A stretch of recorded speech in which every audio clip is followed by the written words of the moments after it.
brothers and sisters, Assalamu alaikum. Today we have to celebrate the biggest national festival 15 August as the Independence Day.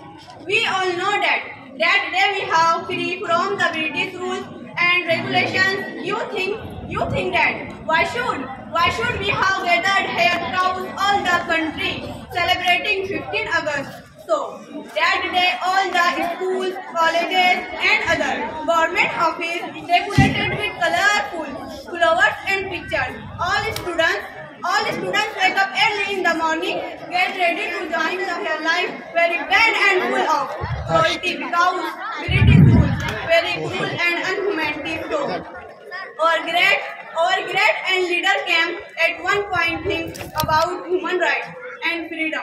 In last way,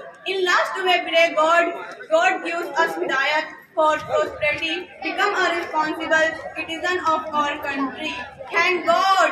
Okay, Jai Hind. बहुत अच्छे. In the morning, get ready to join the function of Independence Day.